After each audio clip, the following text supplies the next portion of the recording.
quick recap of the important topics. In ITIL 4, the keyword, just like we know in IT generally, it's about service, the key concepts of service management. The first key concept is, what is a service? How can you define a service? Mr. Tokiti, did I get it right?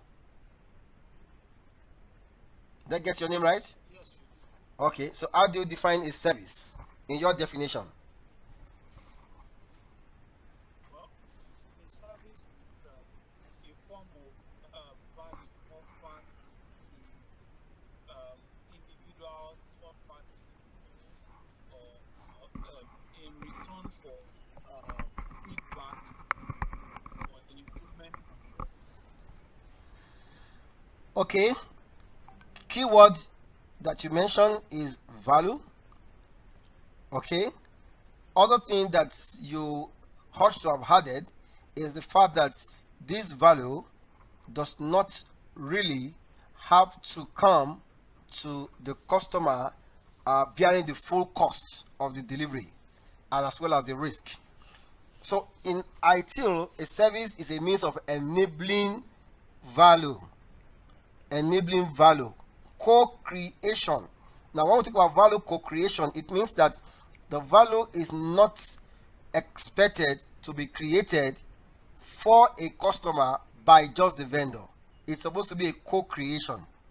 Okay, so a service is a means of enabling value co-creation by facilitating outcomes that customers want to achieve. Now when we talk about facilitating outcomes, it's also very important to know that outcome is not the same as outputs. Do you know the difference between the two?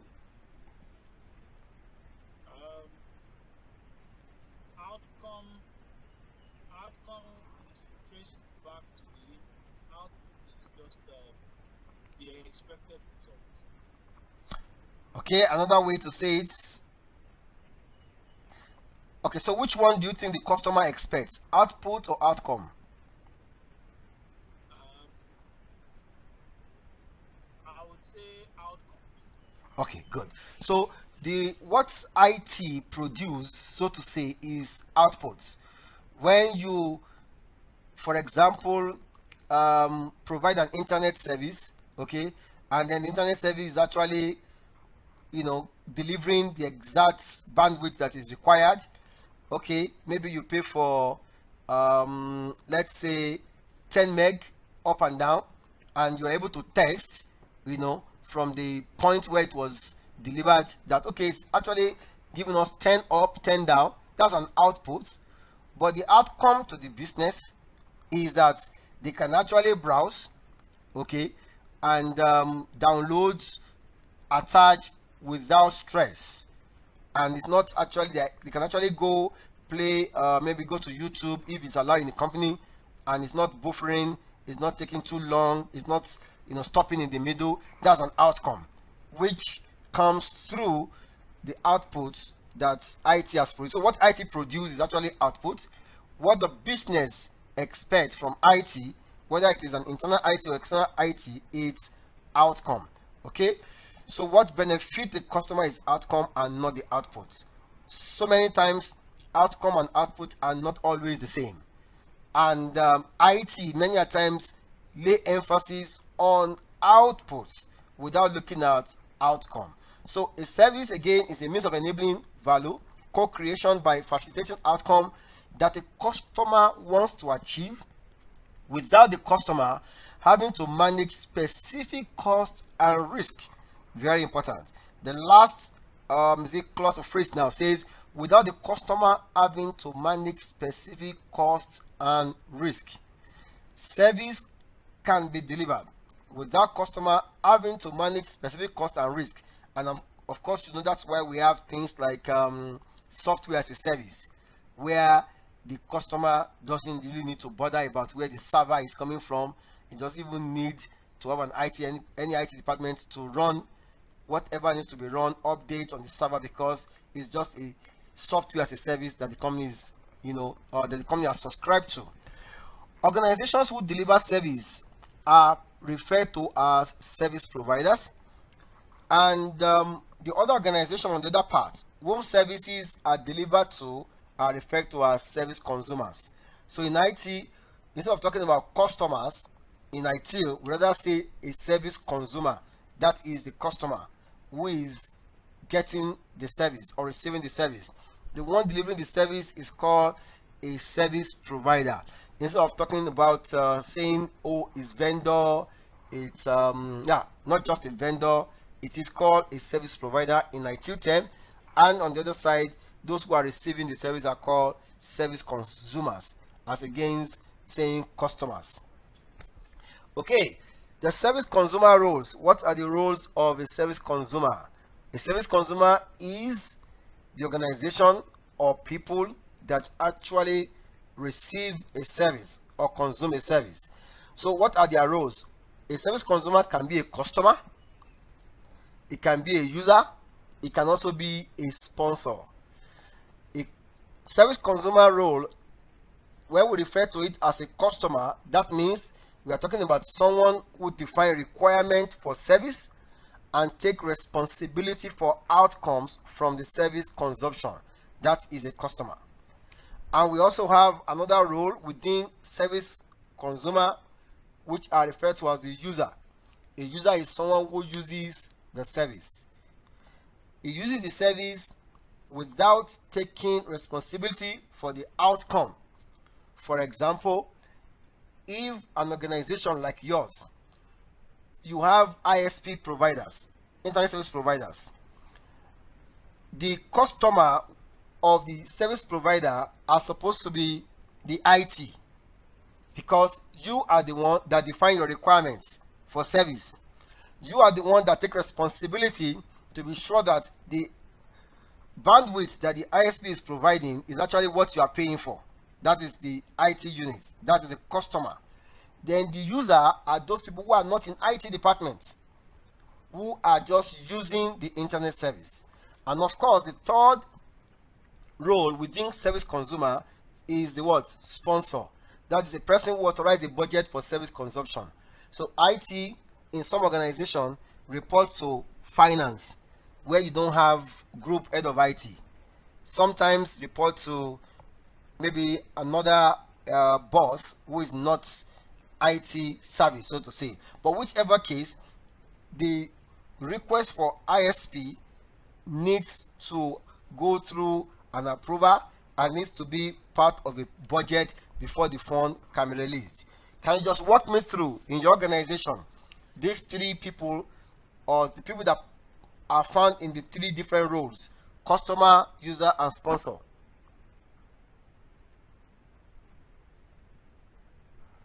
Hello? Different. I said we have. How to different. So who are you sponsor in your organization? Who can you refer to as your service consumer sponsor? Who sponsors, who authorize the budgets? The management board and I would say finance.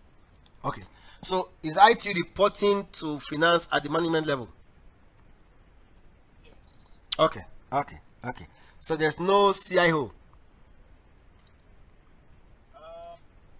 For now, All right. Okay. even before the CIO used to report to board to Through finance. Okay. Okay. All right. So the finance people, the people in the board are the one that authorize budgets for your service consumption. Is that right? Okay. So who are the customers under who are the one playing the customer role for service consumption? it Okay. vary. We have students who use the services that we provide to the department. We have staffs as well, and we have maybe other units like maybe the library or alumni. Okay, so those are users because they are the one that uses the service. So I'm talking about the customer, meaning that, for example, when you pick ISP, internet service providers, when they provide you, that is the service provider. Okay, I think IT is the customer. Yes, IT is the customer, exactly. You define the requirements for the service and take responsibility for outcome. All right, okay, that's fine. So that's just explain that. All right, so apart from talking about the service consumers, there are other stakeholders that also need to share in value. For example, you mentioned alumni in your own case, so that's an example of what they call other stakeholders. Okay, alumni is not a staff, alumni is not a student, but they are stakeholders. So we have shareholders in some organizations. You also have some stakeholders who are just employees, contract, non-contract, and you also have the community. Alumni can be part of the community, of LBS, for example. And you could also provide for those who are very close to the location that is talking about other stakeholders that also share in value. All right, so service offering is another concept. We'll talk about the first concept, which is service consumer. Another concept is service offering. What is service offering? It's a description of one or more services that is designed to address the need of a target consumer group. A service offering is a description which can be based on one service, it can be based on multiple services, but the offering is expected to be designed to address the need of a target consumer group. A service offering can include goods, it can include access to resources, it can also include service action. When the service offering includes goods, what does that mean? Goods like physical goods, that means the ownership is transferred to the consumer. If you buy something, let's say for example you buy a printer, who takes the ownership of the printer? Is the consumer that takes the ownership of the printer, because the good. Consumer also take responsibility for the future use of the printer. Another service offering could be access to resources. For example, cloud service. Access to resources, maybe you have a backup that you want to keep outside of the office, then you keep it somewhere. So ownership is not transferred to the customer when access is provided to a resource, and the resources is actually provided by a provider. So the ownership is not transferred to the consumer in that case. Access is also granted, is also being licensed under agreed terms or condition. Like you want to have a cloud service now, that is having access to resource of maybe AWS, cloud resources of Amazon, cloud resources of Azure, cloud resources of Google Cloud Platform. That is example of a service offering, which of course the ownership is not transferred to you. The ownership is with them. However, from my training on cloud, there is always what they call share responsibility. That is part of the access. So the access you have and the license always come with some share responsibility, what you are supposed to take care of and what the owners of the cloud service, for example, are supposed to take care of. So that's an example of a service offering that is not a physical goods, that is rather more of access to resources like cloud resources. The third one is service action. Service action is performed by the provider to address a consumer need. Perform according to agreement. Okay.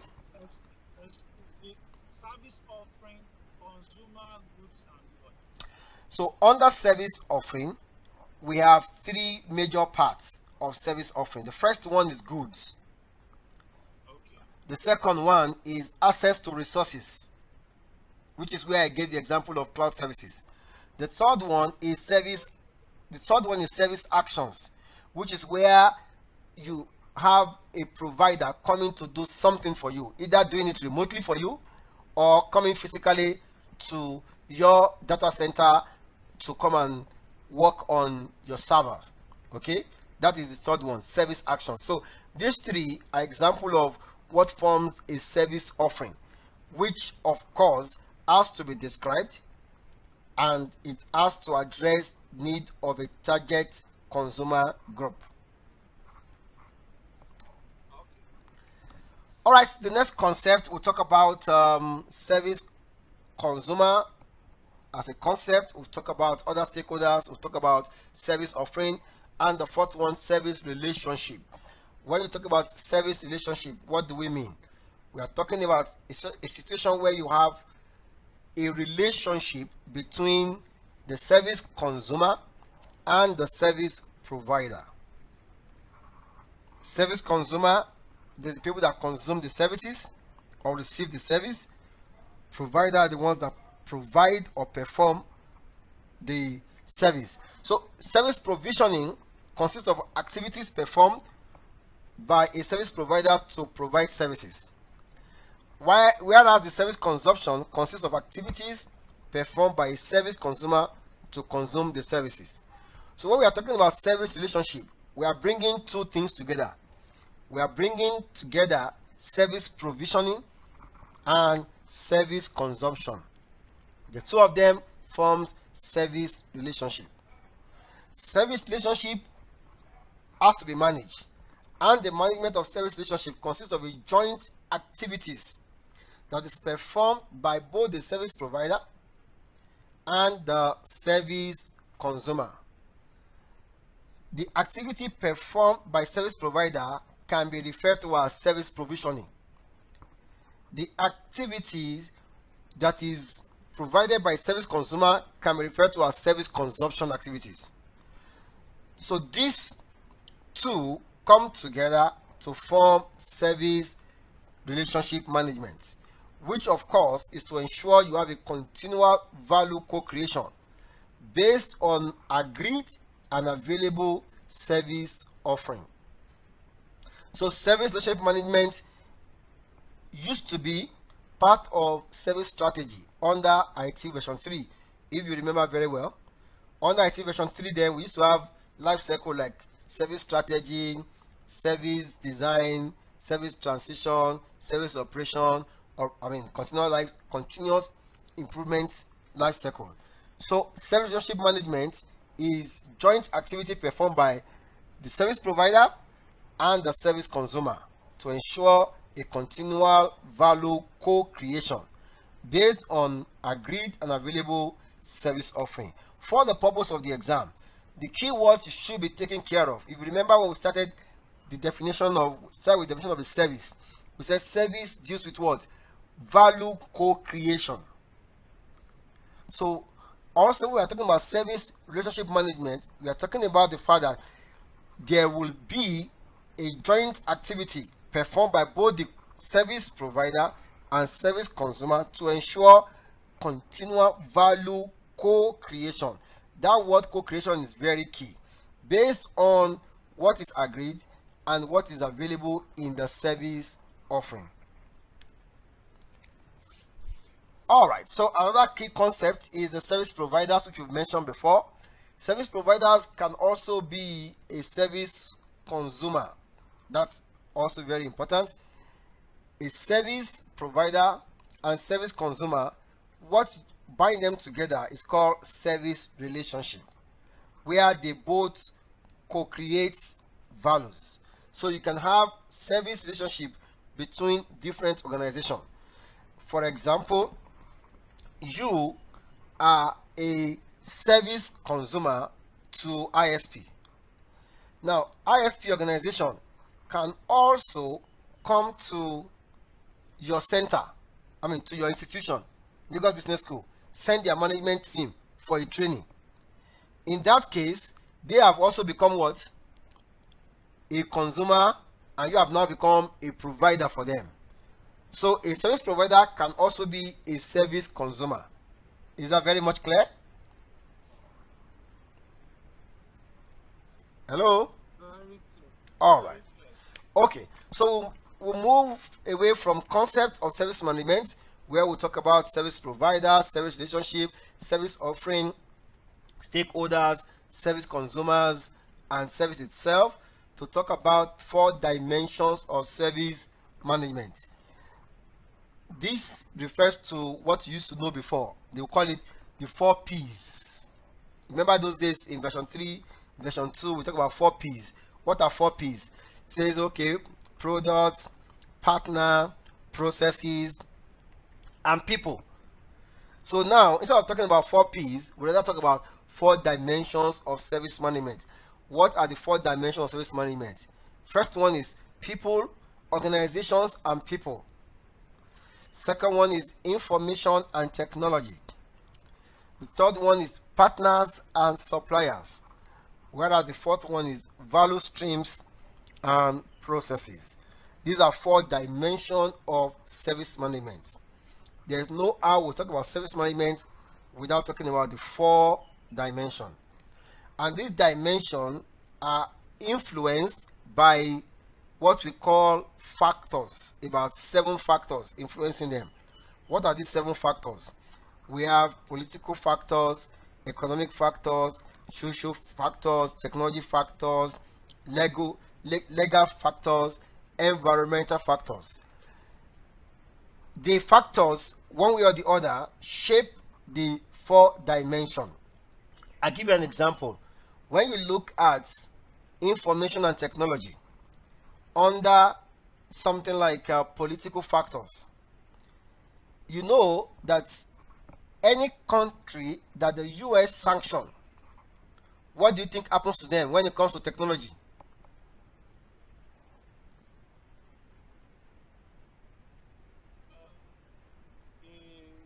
They don't get some supplies. Like, Yes, they don't get some supply. They can't install some software. They can't use some software. They can't buy some IT services. Why? Because they are under sanction, and the names keep changing from time to time. So it therefore means that if an organization, if you have branches across the globe, the kind of service that each of the regions will enjoy will all depend on the 7 factors we mentioned: political, economic, social, technological, legal, as well as environment. Okay, so the 4 dimensions, like I said before, if you remember your 4 P's in the past, you can easily remember the 4 dimensions. Can you remember the 4 dimensions now? Trying to use your 4 P's. organization and Okay, that's one. um, Inf- information technology. information and technology. It's not information technology. It is information separate and technology. Okay. Third one, Processes and products. processes and value streams, not products. Processes and value streams. Okay. The fourth one, Organizational culture. no, we've mentioned organization and people. That's where you can have the culture. Just try to remember the 4 P's. Remember the 4 P's. The four exactly, partners and suppliers. Some call partners, some call them suppliers. Okay, so and we said that these 4 models are influenced by external factors. What are these external factors? These external factors are shortened to be PESTLE. That is the way you can shorten it. PESTLE model that describes the factors that constrain or influence how a service provider operates. How you operate in different, you know, centers in different regions is influenced by what they call external factors. These external factors are described as PESTLE. Number one, P stands for political, E for economic, S for social, T for technological, L for legal, and T for environment. PESTLE. PESTLE is the external factors that influence our dimensions. What are the dimensions again? Information and technology, organization and people, providers, partners and suppliers, value streams and processes. They are influenced by external factors, which is put together as PESTLE: P for political, E for economic, S for social, T for technological, L for legal, E for environment. All right, so we leave that. We move to the next thing, which is the ITIL Service Value System, SVC. SVC is at the very heart or the center of what we call the ITIL4. Once you talk about the dimension, you talk about the external factors, then you talk about the service value system.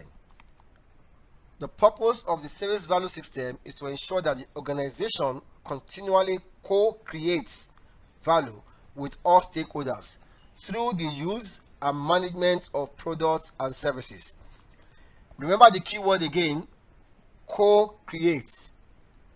You would have exam question where they will leave out co and just put create. And one of the options will have co-create. And you know the answer is what? Exactly. It's about co-creation. It's not about one person doing it. And that also aligns with the high velocity IT. If you cast your mind back to what were taught under high velocity IT, under foundation, it talks about things like agile, things like DevOps. So when you are talking about working in agile environments or projects that is managed through agile and not waterfall, talking about co-creation. So SVC is supposed to ensure that organization continually, not only once, continually co-create value with all stakeholders through the use and management of products and services. We mentioned the stakeholders. Stakeholders are a lot of people, external people, community, employees, all these people form stakeholders. Now, when we look at the SVC, Service Value System, at the heart of the service value system is what they call service value chain. Service value chain is what transforms demand or opportunity into co-creation of a value by managing and using products and services. Now, ITIL is not project management. Can you tell us what do you think is different between ITIL and project management?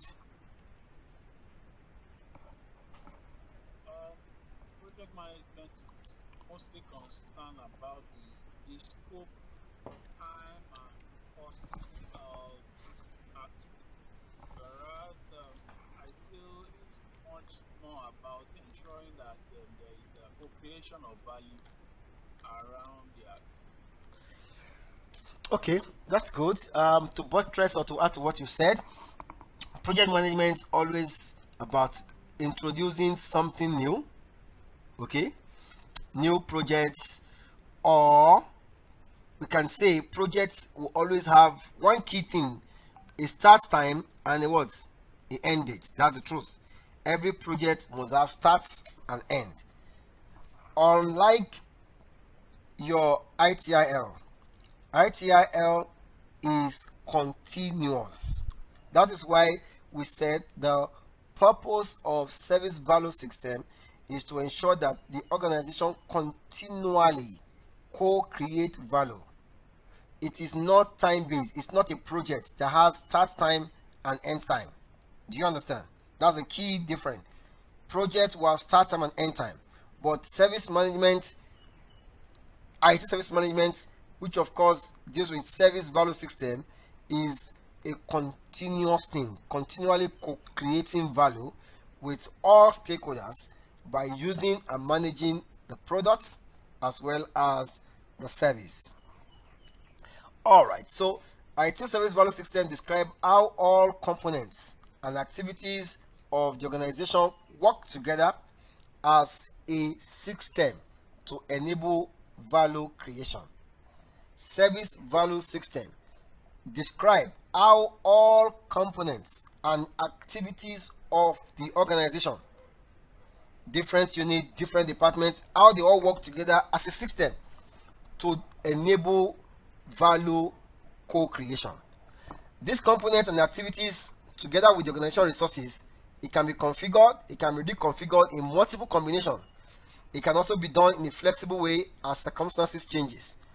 but these require what they call integration and coordination of activities, practices, teams, authorities, and responsibilities, and all the parties have to be truly effective. So service value system is all about ensuring that all components and activities work together as a system. And when you are working as a system, there must be need for integration, need for coordination